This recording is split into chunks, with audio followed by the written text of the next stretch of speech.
Hi, this is Ray Carr. Hello? Yes, hi. Is this Anson Wiliams? Yes, hi. Hey, it's Ray Carr. How you doing? Good, good. Good. This is Ray Carr from the Ray Carr Radio Show from Cleveland, Ohio. I just wanted to see if we could start the interview, if that's okay with you. Absolutely. Okay. 3, 2, 1. Ladies and gentlemen, welcome to the Ray Carr Show. Our special guest is Anson Wiliams. Anson, welcome to the Ray Carr Show here in Cleveland, Ohio. I thank you for your time. Oh, thank you so much for having me on. I love Cleveland. Cleveland's a great town. Anson, have you been through Cleveland recently? Not recently. I get to Cincinnati a lot. My uncle, Dr. Heimlich, lives in Cincinnati. Oh, okay. That's about Ohio, yeah. But I used to go into Cleveland a lot, promoting Happy Days and, various events and things like that through the years. Great city. Yeah, Cleveland's a great town. It's really come a long way since, the 70s, but thank God things are turning around here. But I wanted to start the interview and ask you about your reflections of the February 25th episode of Love America. Well, it was on Love American Style, Love and the Happy Days. That was the first time I ever saw you on TV. Can you talk a little bit about that and how your role just evolved? Oh, in terms of Happy Days, it's funny. I don't know if most people know that there were 2 pilots to Happy Days. Yes, there were. The first one was the one you saw, Love American Style. It didn't sell. Yeah. And then the second one was after American Graffiti came out and Grease was on Broadway.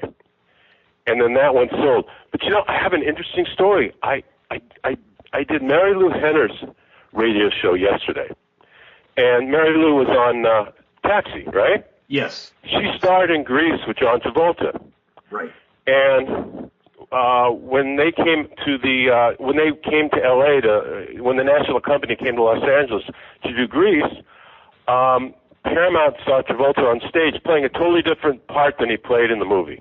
He played more of the aw shucks guy. Anyway, unbeknownst to me, when he went back to New York, they flew him back out to audition for Potsy.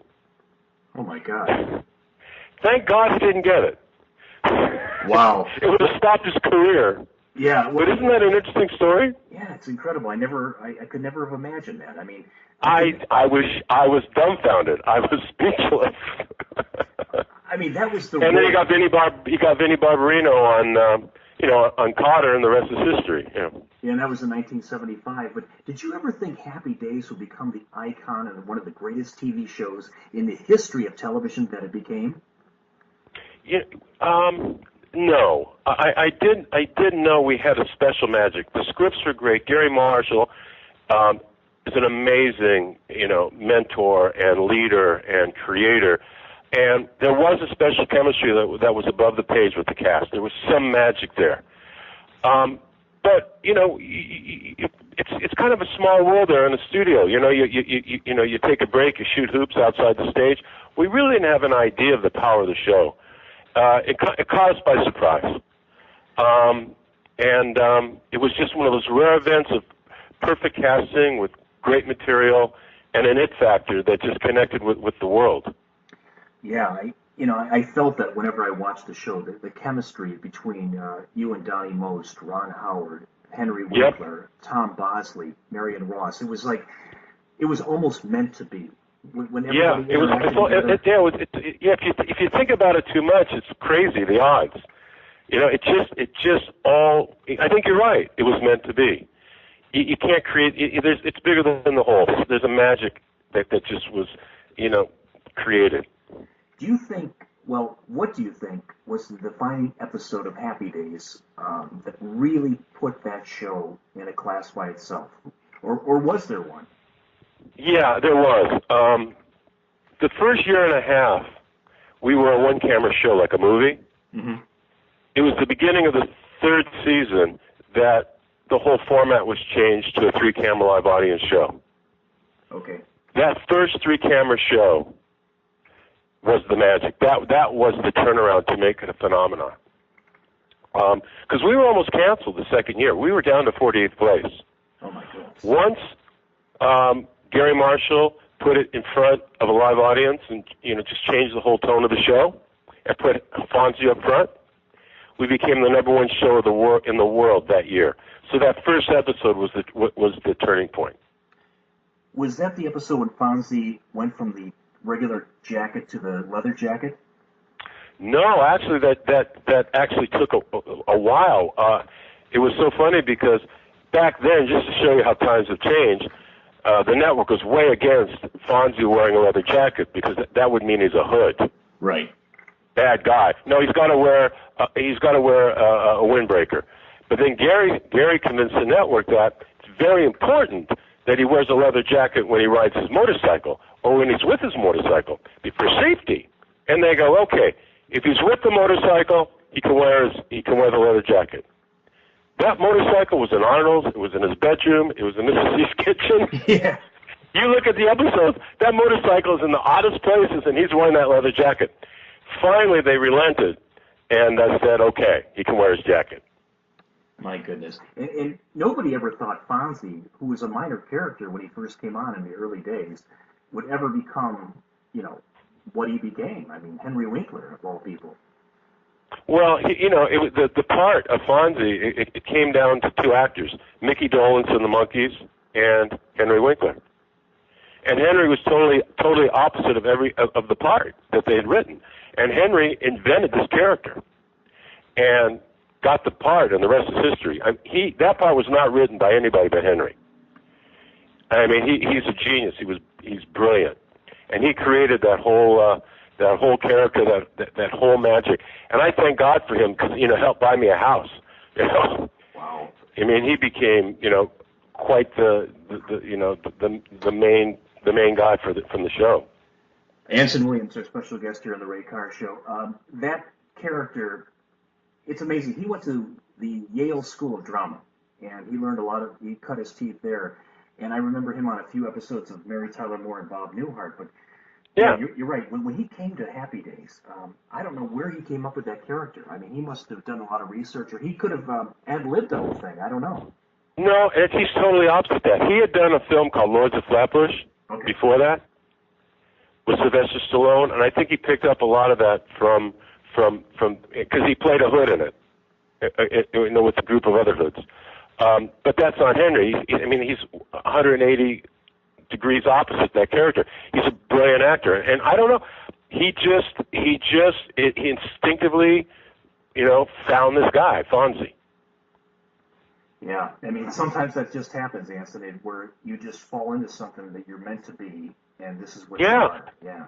Yeah, and Gary Marshall's very open, where you're able to to bring a lot to the table. All of us invented a lot of our character, and we were allowed to bring in ideas. We were allowed to be part of the creative process, and I think that helped a lot too.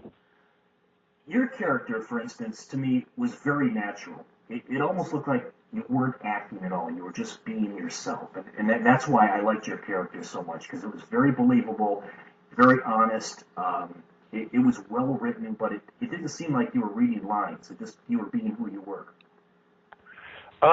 Yeah, but actually that really wasn't me. But I grew up, one of my best friends growing up was Potsy. And I literally took his personality and put it in the character. Yeah, it was. I loved it. Let me talk about your book for just a minute. Yes. There are two books. The first one, Singing to a Bullfrog, from Happy Days. No, bulldog, not a bullfrog. Oh, it's bulldog. I'm sorry. Of course it is. Singing to a bulldog. Ay, ay, ay. Yeah, singing to a bulldog, from Happy Days to Hollywood director and the unlikely mentor who got me there. Uh-huh. So tell me about that book. I actually haven't had a chance to read that one yet. I've ordered it, so I want to read that one as soon as it comes. Oh, well, it's actually, just to be brief, it's actually paying someone very important in my life.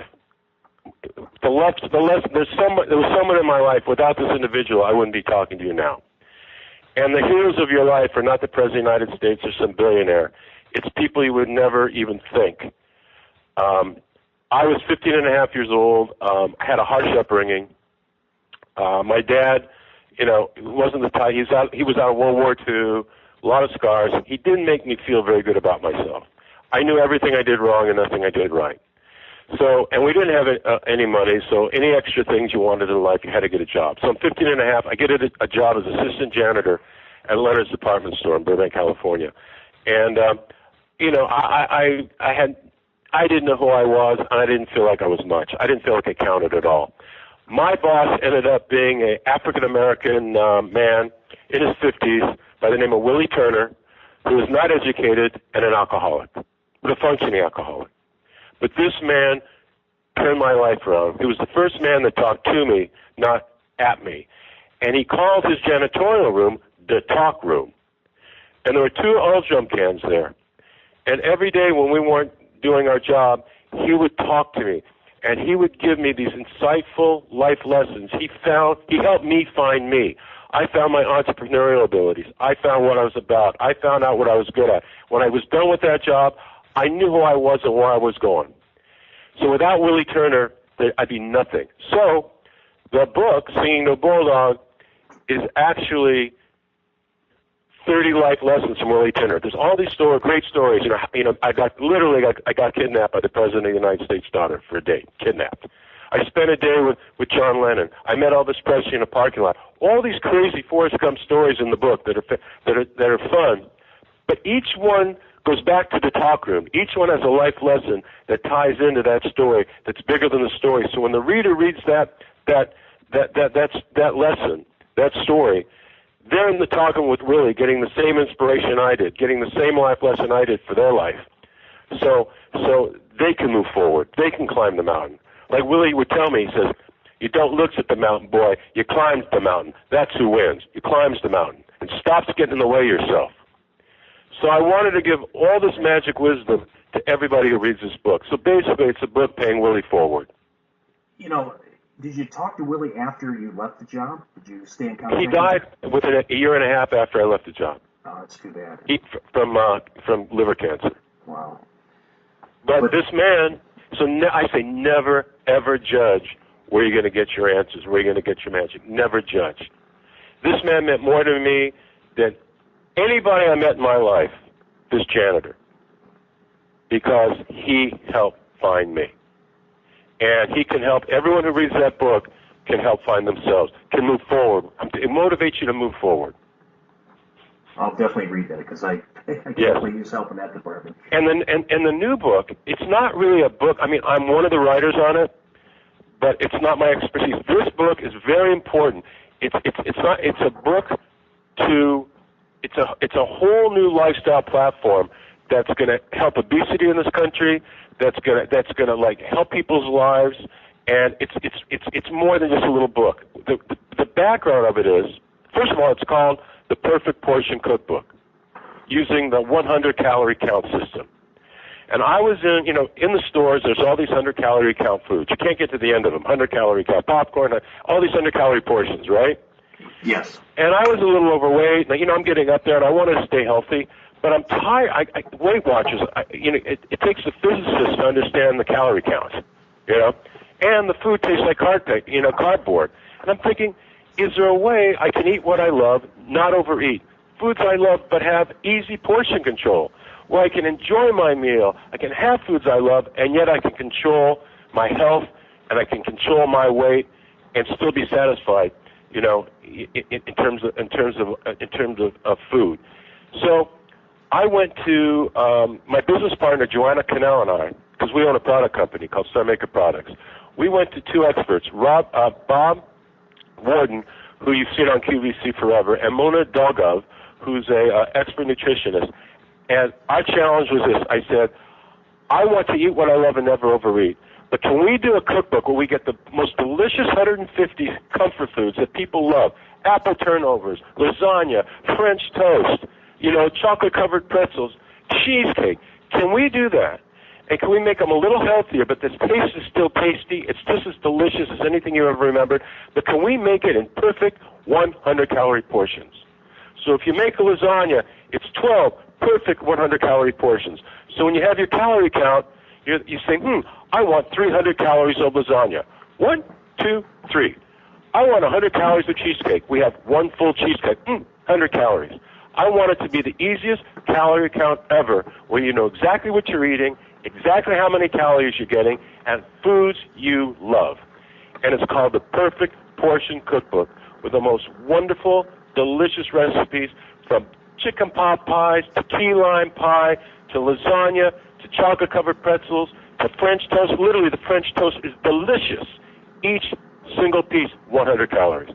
We also have in the book the recommended portion for that particular entree. We'll say meatloaf, blah, blah, meatloaf, chili, 300 calories. Dessert, 100 calories. How easy is that? How easy a calorie count? And there's not another book in the world with portion control that has the food you love, and you'll never overeat, and you'll know exactly what you're eating, exactly the calorie count. We also have in there diagrams, so you know you see the exact amount. It's so simple. It is a brilliant, brilliant book that's important and very, very and wonderful in terms of satisfying your food cravings. We have, if you go to our website is theperfectportion.com. Go there. There is a Christmas holiday dinner that will blow you away. Garlic mashed potatoes, turkey, cheesecake, cranberry sauce, gravy, all in 100-calorie portions, where you will eat the most wonderful, delicious holiday dinner and not overeat. What in that book? And it's called The Perfect Portion Cookbook. Now, if you go to theperfectportion.com now, you can click. It premieres, by the way, on QVC Super Bowl Sunday. Okay. But if you go now to theperfectportion.com and click on Buy Now QVC, you get it. If you pre-order, there's a huge $10 discount. Okay. All right. What in that particular book is the most surprising thing that you never thought, before the research, that you'd be able to do this? I wasn't surprised. I was overjoyed they were able to do it. But I guess what surprised me, I could not believe these amazing recipes. I couldn't believe what I could eat. I should send you a picture. I'm the guinea pig. You should see me now. 60 is the new sexy. I'm telling you, I am built like I was when I was 35. Wow. And it wasn't from over-exercising or anything. It was literally just from portion control. I feel great. I look better than I have in my life. I mean, it is magical turnaround in my health and my looks. And I'm so excited that everybody can have this opportunity with the Perfect Portion Cookbook. It is masterful. Not only that, when we do the book, because they taught me, because I did not know a lot about food and recipes and all that. Really, Joanna and I had this idea. Yeah. They taught us how it works. Well, not only do you have to have every recipe tested through a very special kitchen, it's got to go through 2 nutritionists, signed off on. The 100 calorie better be 100 calorie. I mean, it is really detailed. We also have in the book a lot of education on nutrition and all these different the calories of all these everyday things. We also have in there the 100-calorie workout, where exactly what you have to do to lose 100 calories. So there's a whole workout regimen in there. But more than anything, it's these 150 recipes that I couldn't believe you could have a chicken pot pie. I can't believe you could have pumpkin pie. I couldn't believe you can have this amazing chili, cornbread. I couldn't believe that you can have chicken piccata. And I mean, oh my God! It's just all these amazing recipes that are so satisfying, and you're not denying yourself. That's the one thing about it's not a diet. I hate diets; they don't work. I know. You want to eat what you love and never overeat. These foods, it's like I love. It's everything you love, and you're in control, and you can look great, and you can be healthier, and never lose what you love. That's great. That's fantastic. And the book will premiere Super Bowl Sunday. Yes, Super Bowl Sunday on QVC, but right now you can pre-order. If you go to theperfectportion.com, you can pre-order. You can either go to QVC or Amazon, pre-order. Actually, QVC is the one where it's a huge savings, $10 savings. That's a lot, yeah. It really is. Yeah, no, if you pre-order now. And I can't stress how excited I am about this book, because what my part of the writing was kind of creating the style of it, and I wrote in a lot of the funny stories and things like that. But the science of the book and the recipes are all Bob Warden and Mona Dolgov, who are experts in this field. The photography was done by Quentin Bacon, who's one of the top food photographers in the world. He did Michelle Obama's organic cookbook. Mm-hmm. And he also does Giada De Laurentiis' cookbooks. So the pictures, it's a beautiful book. It's gorgeous. The pictures are gorgeous. The recipes are simple, like 7-8 ingredients max. It lays flat. So when you're cooking, it lays flat. So, you know, it stays there so you're not constantly trying to bend the page back or anything. It's a beautiful book.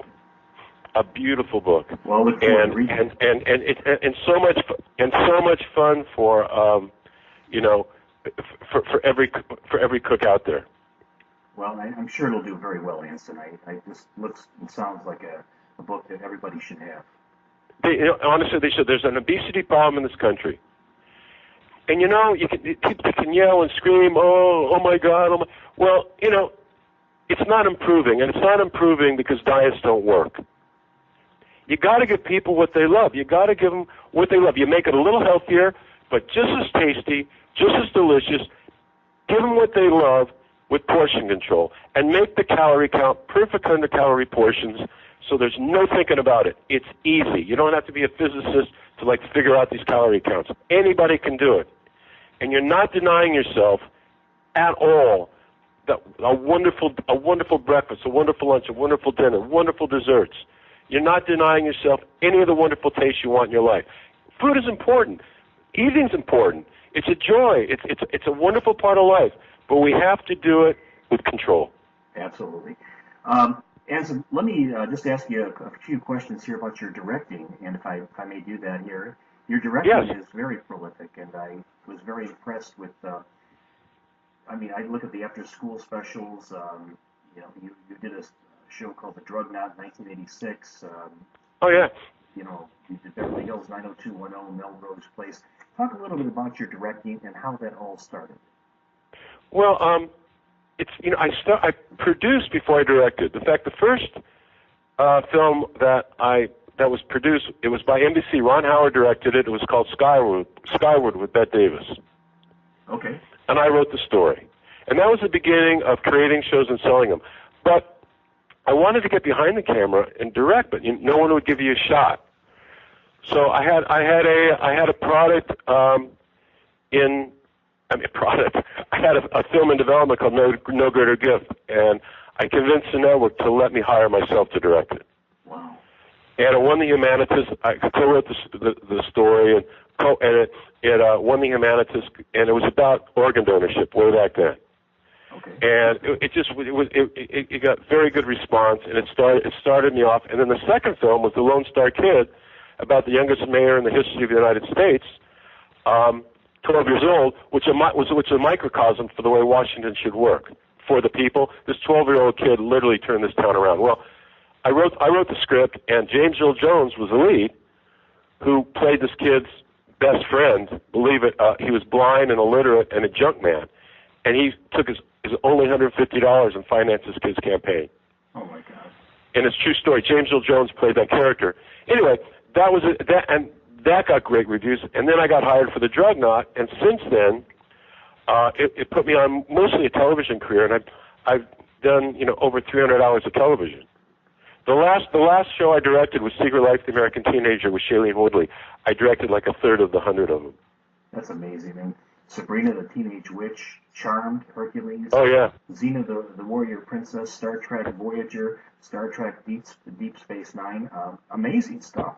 Hercules, Profiler, Clueless, 90210, Melrose Place, Charmed. Oh gosh, you know, there's a lot of Steve Bochco shows early on. Did you enjoy? I mean, what type of TV do you really enjoy doing more than other types? It's not so much what it is. It's the material. All right. You know, I love doing stories that I can connect to. And in segment television, sometimes that's true and sometimes it isn't. You know. That's true. I think Star Trek Voyager and Deep Space Nine, that was a wonderful experience. I mean, very, very strong material. Loved it. I absolutely loved it. And I did a lot of Sequest for Spielberg. Oh, really? Yeah, with Roy Scheider. You work with some amazing people. James Earl Jones, Roy Scheider. Yeah. I mean, what was it like working with James Earl Christopher Jones? Walken. I directed an HBO film he starred in. God, I mean, he's one of my favorite actors. He's a wonderful man. Oh, what a champ, man. What a great guy. He's been around. He's done so many things. And when you're a director, do you just like give the actor a few rules and they just go and do it, or do you just give them the script and don't say anything? I mean, how do you handle that situation? It just depends on the actor. Okay. You know, some actors they come on. You know, if you're going into a series where they already know their character, you know, it's not so much character driven. It's more what we're getting out of the scene. I got it. You know, and just you know, detailing a few things. If it's an original pilot or an original character in a film or something like that, you talk a lot about character. You discuss it with the actor, but you have to respect the actor. They bring a lot to the table. Mm-hmm. So I will explain just you know what this character is, what it's going, but then let the actor come in and bring to the table, and from there I adjust. Because I don't want to limit the creativity that he or she's hired for their creativeness, for their bringing to the table a character. Right. That's why they're hired. I respect that. You know, and I will only get in the way when I think it's necessary. It's funny, Ron Howard told me, he said, you know, it took him 2 movies to shut up. Oh, wow. He said, I'd say everything, and then finally he figured out, if I'm casting correctly, don't say anything if you don't have to say anything. Say something if it's necessary.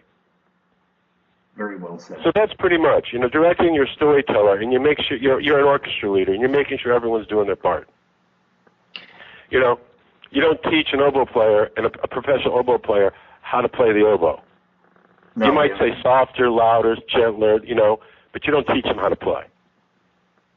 No, you're right. You hire the right people, then you usually don't have any problems. That's right. Where do you want to go from here? There's so many things you've done, but is there anything out there that you would like to do? Oh, yeah, I just love moving forward. Okay. I love doing what I'm doing. I love the product business. We've been in the product business for 17 years. Great. And now our total focus on the product side, you know, like the Perfect Portion Cookbook, is products that'll be popular and help people. And we have another product I won't talk about it now, but we have another product coming out inspired by Dr. Heimlich Maneuver. Yes. That will save more lives than Maneuver. It's a catastrophic problem in this country and around the world, and we have the answer for it, and we're getting an award for it. But I'll talk about that, you know, down the line a little bit. We're really vested in products that help people. I love doing that. I love knowing we've made the world a little better place through our creativity, and you know, in the product world. And then I love writing, and I love entertainment. And so whatever comes my way, you know, I want to move forward with that. I just want to keep doing what I'm doing. Too many people, they get older in life and they go, well, society says that I should retire now. What are you talking about? You know, in Europe, you don't even get started till you're 60 as an artist. You know, you're revered. You move forward. You know, you're Picasso. You know, you make sure you keep in shape. You make sure you move forward. And you create, and you do, and you contribute to your last breath, man. And that's what I'm about. Yeah, I love the attitude. I think that's fantastic, and it's inspirational to a lot of people listening right now. Anson, I hope so. I'm serious, especially boomers that they're listening. You move forward, people. You move forward. Life is great. Every breath. Move forward. Create. Climb that mountain. Do something. Don't think about it. Move forward. Even if it doesn't work, go to the next challenge. A failure moves you forward, and it's never a failure. It's a challenge. Another challenge. My God, get off your butt and contribute. And you're going to make somebody's life better if you do it sincerely. Oh my God, you make your life better, man. It's like I've never felt so vital in my life. I'm 66 years old right now. I've never been so vital. I mean, I'm able to take everything I've learned in my life, everything coming from nothing, and I'm able to, I feel powerful in terms of contributing to people's lives and moving them forward, man. We're what's happening. 60's the new sexy. We're the ones that are happening. The youth can learn from us, big time. I completely agree. I'm a little bit over 50 right now, and You're a baby. Yeah, I'm a baby. I still play a lot of sports, so I'm actually, trying to keep as active as humanly possible. I do too. Yeah. What do you play? But I just love, playing softball and throwing the football and, Nice. playing soccer with the kids, Moving. Moving. That's all it's about. It's moving. Moving, man. It's unbelievable. Right now, I think this year I'll probably be the most successful year of my life. And all of it was motivated by me. By me moving forward. Getting in touch with myself, getting that it feeling, and moving forward with it. Yeah. And it's probably be the most successful year and some of the most creative, important projects I've ever done. And that is all because of a life experience and moving forward today. Everybody can do this, not just me. I'm just a small example of what everybody can do out there. Go find out what you have, not what you don't have. Stop listening to society. Society will kill you.